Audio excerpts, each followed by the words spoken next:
Voilà. Patrick, les enseignements avant toute chose de cette étape.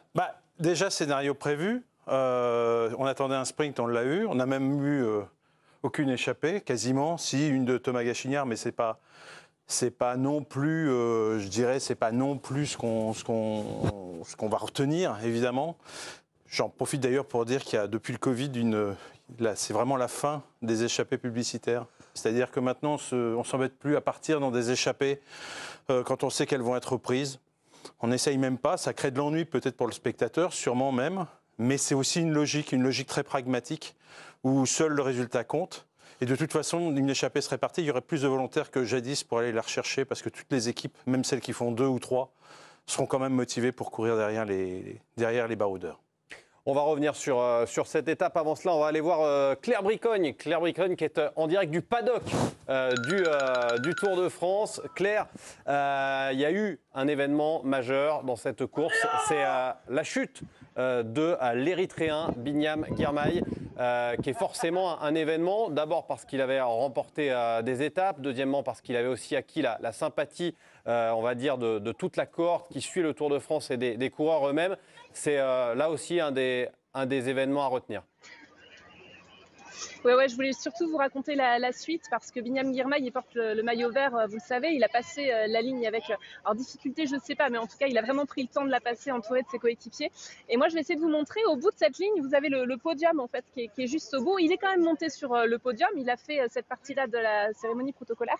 Et ensuite, il est venu jusqu'ici, où il y avait le minibus de l'équipe Intermarché dans lequel il est monté, il a répondu à aucune interview. Il boitait un peu tout à l'heure au podium également, et puis il est reparti avec tout l'entourage de son équipe. C'est vraiment une grosse question parce que ce maillot vert, évidemment, c'était la dernière étape pour les sprinters aujourd'hui. Donc c'est aussi une question qu'on n'a pas arrêté de poser à Jasper Philipsen en zone mixte, qui nous dit, lui, qu'il a le sentiment quand même que c'est terminé. Alors on va voir ce qui va se passer sur les sprints intermédiaires. Il n'y aura plus de sprint à l'arrivée, en tout cas, ça c'est sûr. Ou en tout cas en tout petit comité, pas pour les sprinters, c'est sûr. Et voilà, lui, il pense en tout cas que c'est terminé de ce côté-là. Il nous a répondu assez franchement. Je rappelle que Philipsen, c'est quand même celui qui s'est imposé aujourd'hui. Patrick, oui. On va peut-être rappeler un petit peu le règlement. Les sprinters, c'est fini pour eux, mais ils doivent quand même aller au bout. Oui, et puis il y a des points à prendre malgré tout. Il y a des points à prendre. C'est pour ça que si aujourd'hui on a un lauréat, Philipsen, qui revient à 32 points alors qu'il était logiquement battu, 32 points, pour vous donner une idée, cette arrivée rapporte 50 points à celui qui s'impose. Et puis il y aura sur les 2 prochaines étapes, alors je n'ai pas vérifié, mais comme c'est des étapes intermédiaires, normalement il y a 20 points sur l'Inter-Giro. Enfin, pardon, l'Inter-Giro, on n'est pas sur le Giro, sur le sprint intermédiaire, c'est la même chose. Hein. Sur le sprint intermédiaire, et donc, mathématiquement, Binyam Girmay n'a pas gagné. Et à contrario, ça donne encore plus de regrets, je dirais, à Philipsen, parce qu'on se souvient du sprint de Dijon, il est déclassé. Il finissait 3e, il ne récupère pas les points de sa 3e place et en plus il prend 50 points de pénalité. Donc vous voyez que s'il n'avait pas été déclassé à Dijon, il serait en tête. On rappelle que les deux ont 3 victoires d'étape chacun sur ce Tour de France. Claire, vous êtes sur place, on a aussi assisté à une étape avec les premières grosses chaleurs. On sait que c'est assez suffocant là où vous êtes, à Nîmes, à l'arrivée. Ça a également joué un rôle aujourd'hui ? J'ai du mal à vous voir, d'ailleurs, en effet. Non, je voulais juste, avant de répondre à votre question, ajouter qu'on a posé la question à 2 sprinteurs de savoir s'ils allaient continuer ou pas, à Arnaud Démare et à Jasper Philipsen, qui ont tous les deux répondu, évidemment, on va jusqu'au bout du tour, le tour ne s'abandonne pas. Ça, c'était pour la petite réaction en plus. Il a fait chaud aujourd'hui, en effet, il y a même des coureurs qui n'auraient pas trop supporté la chaleur. C'est un peu le bruit qui court, notamment autour de Wout van Aert, le sprinter de la Visma Lease-Bike. Il a fait chaud, mais on me dit, en tout cas, Kevin Vauquelin, par exemple, parlait plus d'une chaleur sèche qu'une chaleur humide. Ils étaient tous, en tout cas, en train de s'arroser en passant la ligne. Et ils ont fait un peu de vélo également devant leur bus avec beaucoup de glaçons sur le torse.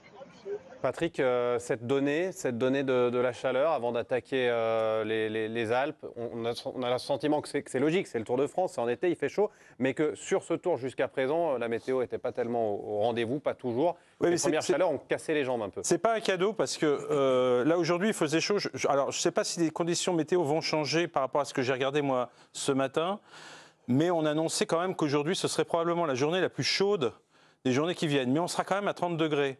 Et finalement, c'est 30, 32, 36, c'est pas le plus important, c'est surtout un différentiel par rapport aux jours précédents qui fait que c'est le fameux ressenti météorologique. Il faut un temps d'adaptation sur un effort intense à des températures élevées.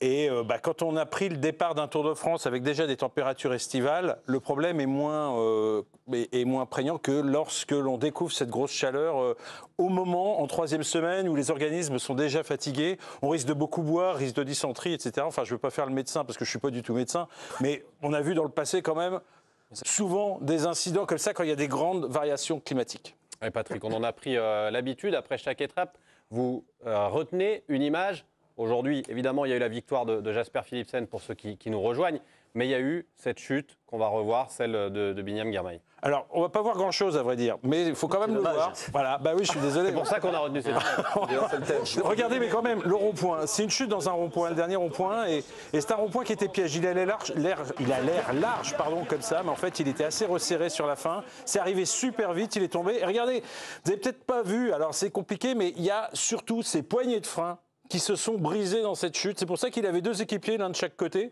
C'était pour le maintenir, parce que ces 2 poignées de frein étaient brisées, il ne pouvait pas freiner. Et aussi, je viens de me rendre compte sur cette image qu'il n'a pas de gants non plus. Et ça, c'est un peu une habitude, un peu bête, je trouve. Enfin, je dis ça surtout, ne faites pas pareil, surtout si je parle aux jeunes qui font de la compétition. Pas mettre de gants, alors on sent mieux le Van Der Poel, Van Aert, où on lançait un peu ce truc-là, Pogacar aussi, donc les plus grands, donc tout le monde les imite un peu. On sent mieux les sensations, le guidon, on fait plus. Changer de vélo, d'habitude, toujours là. Ah là, de toute façon, il aurait pu changer de vélo, il avait tout le temps, puisque de toute façon, il était dans les derniers kilomètres, donc le temps neutralisé, etc. Les points, il avait pu apprendre, il aurait pu prendre le temps de changer de vélo. Bon, il a voulu rentrer, il avait ses 2 potes, c'est des acrobates. Le simple fait qu'il remonte dessus, ça veut rien dire. Ouais, voilà. Il n'y a pas de signal, c'est trop tôt pour tirer une conclusion. C'est trop tôt, les muscles sont chauds, vous le savez bien, ils vont faire des radiographies, on va voir. Claire nous disait quand même qu'il fallait rester vigilant, et c'est vrai que pour l'instant, on est un petit peu suspendu à des nouvelles. On espère rassurantes, ce serait quand même incroyable s'il était écarté sur. Enfin, c'est le risque aussi, évidemment, c'est un fait de course, mais ce serait vraiment dommage parce qu'il a quand même bien mené son affaire. Il n'était pas du tout favori pour ce maillot vert. Et demain, Patrick, une étape entre Saint-Paul, Trois-Châteaux et Super d'Évoluy. Ça va commencer à grimper. Une étape pour les baroudeurs, une étape pour les Français peut-être ? Alors demain, on est en prise toute la journée. En prise, ça veut dire que ça monte en faux plat, certes, le plus souvent. Il n'y a pas de moment vraiment de récupération.